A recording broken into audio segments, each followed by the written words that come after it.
So this is interesting. We know HAMR Energy is fueling a greener future, but here is the real burning question. On a lighter note, does HAMR, HAMR, actually stands for Heroic Australian Making Renewables? I wish it did. No, it's a much nerdier background on that. HAMR actually stands for Hydrogen Assisted Molecular Recycling.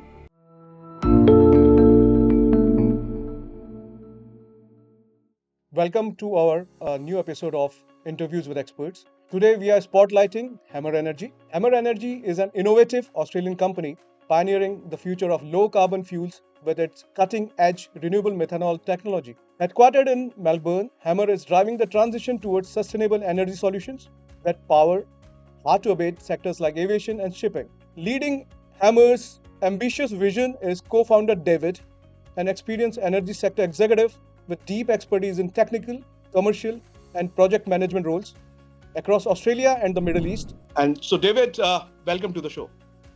Thank you, Sven. Thank you for having me. I'm looking forward to discussing HAMR Energy and our projects. Perfect. So, David, what inspired you to co-found HAMR Energy? Yeah, good question. So we formed HAMR Energy a number of years ago, and really our goal was relatively simple. And that is to help our customers to access the low carbon fuels that they'll need in the future. One, to help them accelerate their decarbonisation journey, but also to meet their regulatory commitments that increasingly that they're facing. And our observation was that fuel users are often faced with this dilemma where they've got regulatory commitments, but they just don't have the renewable fuels they need. So we founded HAMR Energy really around the goal of being able to produce these fuels at large scale, at the right costs, and really focused on supporting customers access those low carbon fuels. Okay. So what did your first pitch to investors sounds like? As in, how did they react to your vision? I guess our vision, really, the vision's driven by the market, and ultimately it's the understanding that decarbonisation will happen. It won't be a linear journey for any of us, as we've seen. And there is this huge portion of the market around liquid fuels that we really haven't started to work on decarbonisation. If we look at our primary energy use across the globe, about 30% of our primary energy use is liquid fuels. We have, in my view, we've really worked hard on how do we decarbonise electricity. We know what the combination of solar, batteries, we're going to have some pumped hydro, we'll have nuclear in there as the mix as well. And there's been a lot of investment into that space. But for certain sectors within the economy, particularly aviation, maritime, heavy plant and the chemical sectors, they will probably always rely upon liquid fuels. And it's not something we've really started to tackle, which means it's a huge economic opportunity where customers are looking for support. So that's our main reason for existing. Yeah. Right. So you have worked for Exxon Mobile. Which lessons from your Exxon Mobile days do you find yourself applying most at HAMR Energy? Yeah, I think Exxon gave us a really good foundation. So myself and both the other co-founder are both Exxon Mobile as well.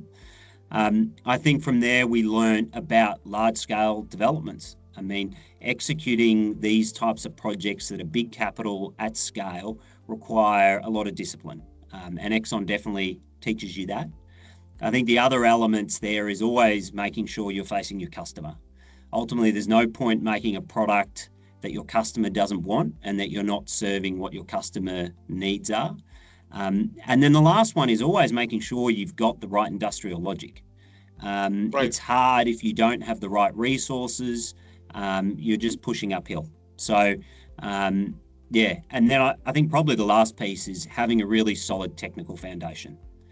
You need to understand the technology that you're using to execute these projects really well. Absolutely. So this is interesting. We know HAMR Energy is fueling a greener future, but here is the real burning question. On a lighter note, does HAMR, HAMR, actually stands for Heroic Australian Making Renewables? I wish it did. I wish it did. No, it's a much nerdier background on that. Okay. But one of our visions when we first started was that ultimately we need to work out how to recycle carbon and infinitely recycle that carbon. And to do that, we can do it through things like e-methanol and green methanol. So HAMR actually stands for hydrogen-assisted molecular recycling. By adding hydrogen to carbon, we can create that forever loop where we are recycling carbon. We don't tell many people that, but your audience will probably appreciate that. So yes, I was looking for the full form expansion, so I wasn't able to find that. That's why. Perfect. So, David, what have been some defining challenges in leading HAMR Energy?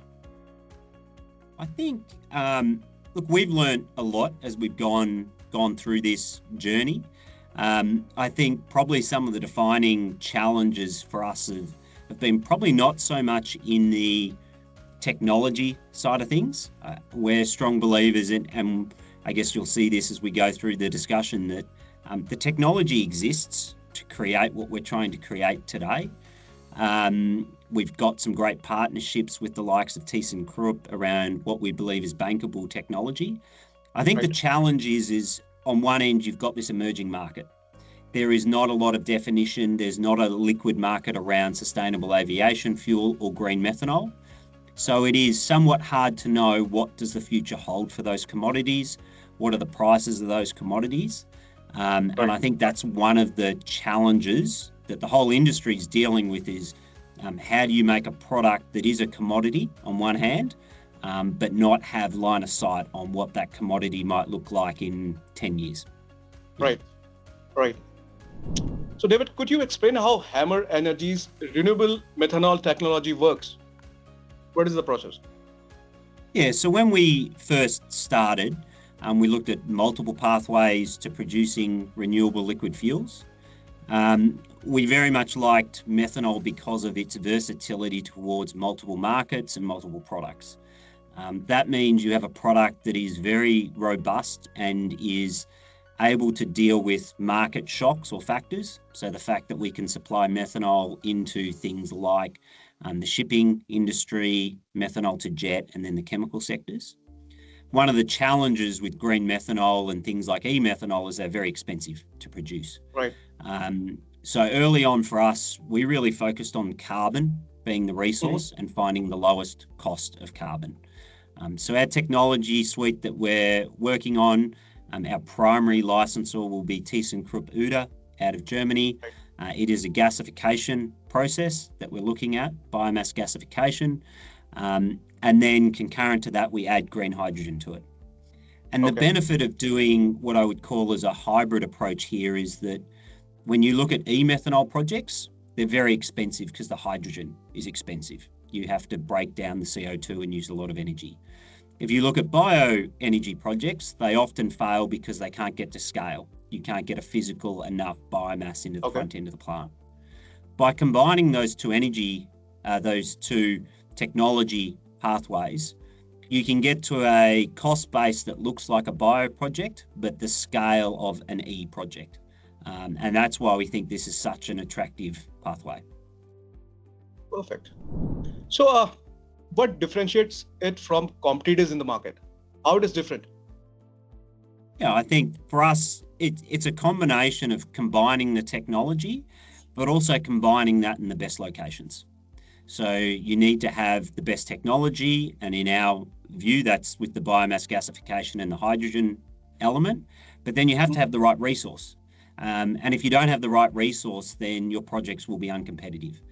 Absolutely. So again, maybe something I learned from Exxon Mobile is you can never really fight against having the best resource. So when we first started, we looked very hard at where do we think the best biomass resource is from a cost point of view. So our Portland project is focused in the largest forestry region within Australia, which is a huge resource. That resource, particularly the residual forestry biomass, is underutilised today. So it allows us to essentially get our carbon for a much lower cost than other sources. It is also the biggest wind zone within Australia, with over 4 gigawatts of generation in that region, and it's next to a deep water port. So it's the combination of both technology and then the industrial logic around that technology. Right. So how do you see this technology evolving over the next 5 years as the market matures? Yeah, I think it's a really interesting space. When you think about how oil and gas production has evolved over the last 50, 60 years, there's a lot as you get these facilities up and running that you can then optimize. So you can change your feedstock going into lower cost feedstock. The way we will see electrolyzers interacting with grids that have variable energy will be a really interesting optimization that we haven't started to look at.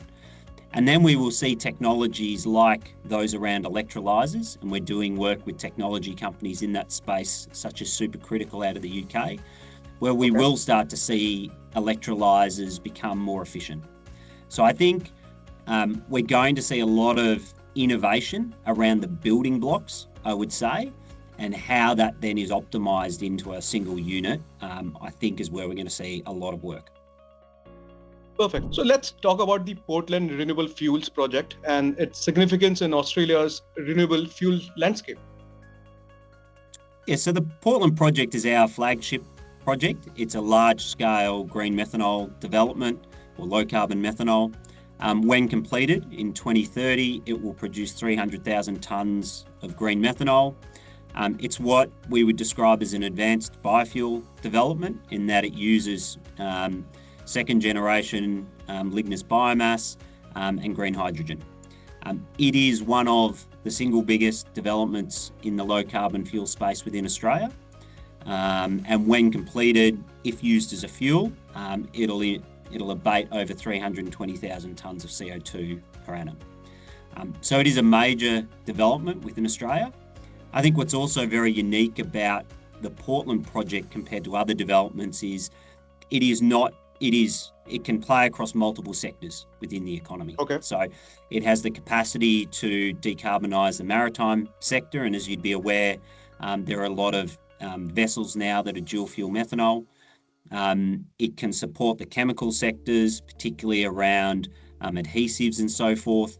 And then we also have our methanol-to-jet plant that we're working on. So a really exciting development in that it plays across multiple sectors. Yeah. Sounds interesting. Yeah. So HAMR Energy planned to build Australia's first, large-scale methanol-to-jet fuel facility. So how do you see this project transforming the Australian aviation industry?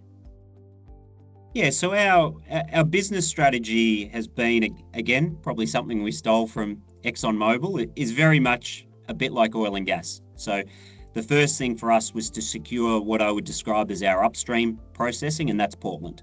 So essentially establish your crude oil base, let's call it. Our upgrading facility, which will be Australia's first methanol-to-jet plant and quite a large-scale facility, is the next project that we are working on, and that is now completed feasibility. What's very unique about that project is that we are developing a hub and spoke model for that. So our goal is that the first project there is the first train, and then we can build multiple trains upon that. And the reason we've looked at this strategy is that we can produce methanol through multiple pathways, wherever the resource is, but we can centralise our methanol-to-jet upgrading process where our customers are. So that is at one of the major spots, somewhere like Melbourne, for example. So how that has the potential to change the industry here is it gives us a very clear pathway to scaling. So as the market matures, scale often is considered as a technology element. To my mind, I look at scale as the maturity of the market.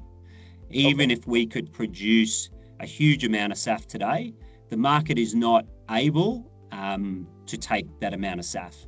So we need to make sure that our developments marry up with what our customers can take and that they can evolve over time and scale to meet those customer demands.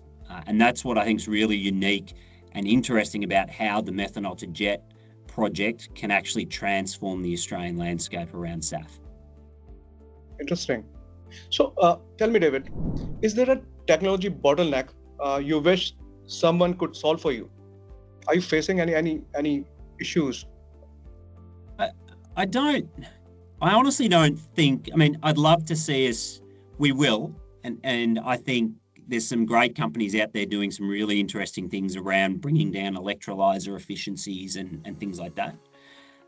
But ultimately, the technology exists to do these projects. It will be innovation, not necessarily invention, that ultimately will bring this industry along. I often like to use the example that the shale oil and gas boom in the US didn't happen because we suddenly invented fracking. It was the combination of horizontal drilling that we'd done for centuries, or decades, I should say, and fracking that we'd done for decades. And the combination of those technologies, which was an innovation, which led to the shale boom. And I think the challenge in this industry is we need to start getting some of these facilities up and running, and then we will see the innovation that will see costs come down. We will work out how to better deal with feedstock. We will work out how to better have our electrolyzers interact with our grid. But until we're up and running, it's very hard. Yeah. Right. So what key partnerships have enabled HAMR Energy to scale up its renewable fuel projects? You talked about Thyssenkrupp, and there was one with 141, for biomass supply. Yep. So what are there any other partnership you are looking at, Are there any plans? Yeah, we strongly believe partnerships are really important in this space. We've partnered with Thyssenkrupp out of Germany. They're our primary licensor around our gasification to methanol project. We've recently completed pre-feed with them. As you mentioned, our feedstock supplies are critical. So we have announced a partnership with 141, who's Australia's largest forestry company. They have assets across Australia and New Zealand around feedstock as well. We've also been working very closely with Honeywell around the methanol-to-jet process. Okay. We also, hopefully soon, will be able to announce some partnerships on the offtake side of things.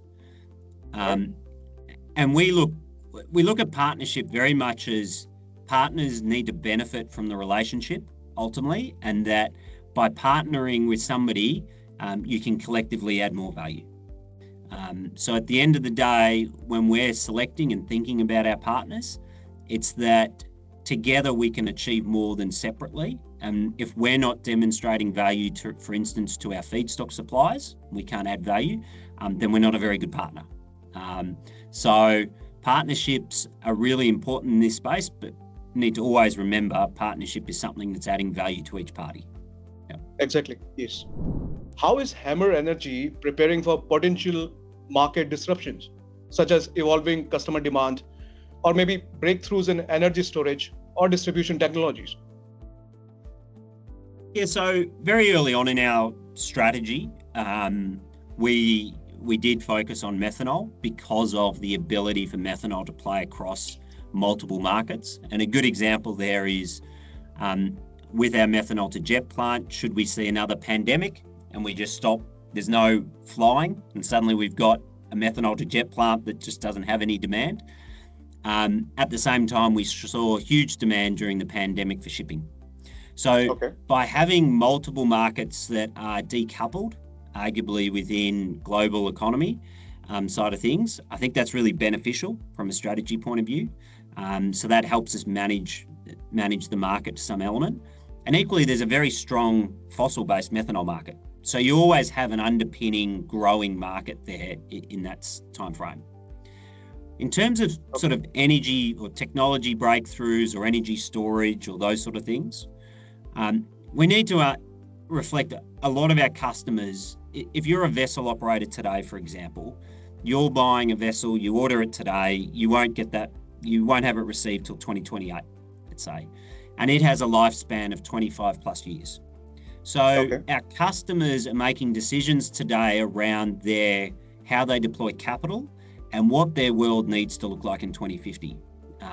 So as great as we will see some breakthroughs coming through, We need to make sure our designs are robust for that, around particularly the electrolyzers and so forth. But there's going to be macro drivers around how people have deployed capital that will last well into the 2040s. Okay. What message or advice would you share with emerging entrepreneurs who aim to build sustainable ventures in the clean energy transition? First, focus on your customers. Ultimately, you can have the world's best idea, but if nobody wants to buy your product or you're not solving a problem for a customer, then it remains an idea.